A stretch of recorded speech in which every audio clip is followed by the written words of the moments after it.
The air bites shrewdly. It is very cold. It is a nipping and eager air. What hour now? I think it lacks of 12. No, it is struck. Oh, indeed. I heard it not. That draws near the season wherein the spirit held is wont to walk.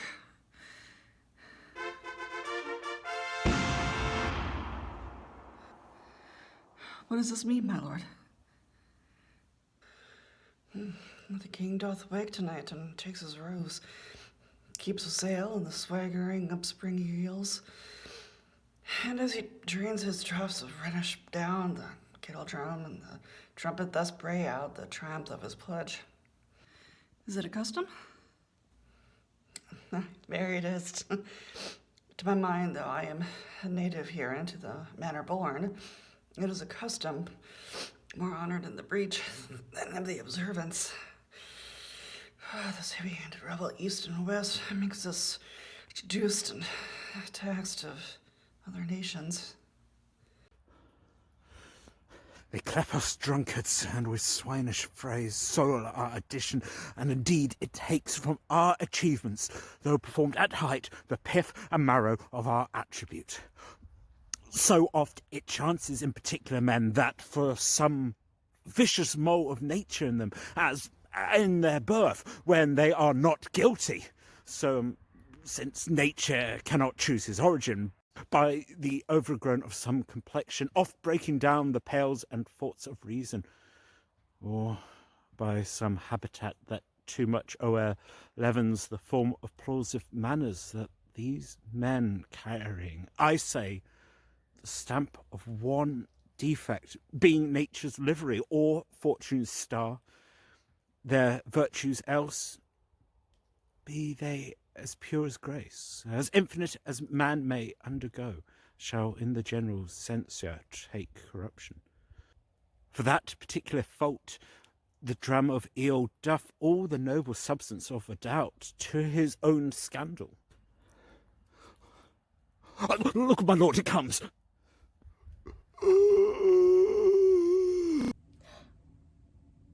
Angels and ministers of grace, defend us. Be thou a spirit of health or a goblin damned. Bring with thee airs from heaven or blast from hell. Be thy intents wicked or charitable. Thou comest in such a questionable shape, I will speak to thee. I'll call thee Hamlet. King? Father? Royal Dane? Oh, answer me! Let me not burst in ignorance, but tell why thy canonized bones, hearsed in death, have burst their cerements.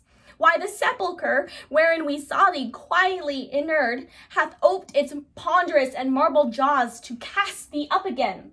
What may this mean?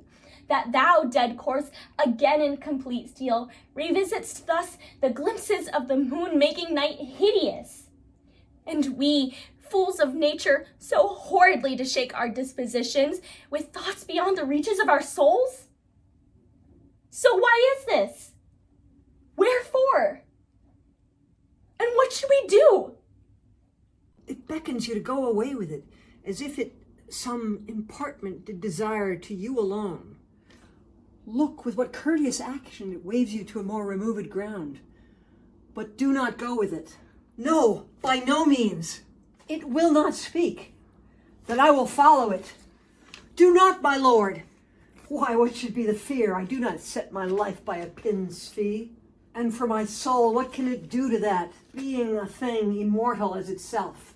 Waves me forth again, I'll follow it. What if it tempt you toward the flood, my lord? Or to the dreadful summit of that cliff that beetles o'er his base into the sea, and there assume some other horrible form, which might deprive your sovereignty of its reason, and draw you into madness? Think on it! The very place puts toys of desperation without more motive into every brain that looks so many fathoms to the sea and hears it roar beneath. It waves me still, Go on, I'll follow thee. You shall not go, my lord. Hold off your hands. Be ruled, you shall not go. My fate cries out and makes each petty archer in this body as hardy as the Nemean lion's nerve. Still am I called. Unhand me, gentlemen. By heaven, I'll make a ghost of him that lets me. I say, away. Go on, I'll follow thee. He waxes desperate with imagination. Let's follow, 'tis not fit thus to obey him. Have after, to what issue will this come? Something is rotten in the state of Denmark. Heaven will direct it. Nay, let's follow him.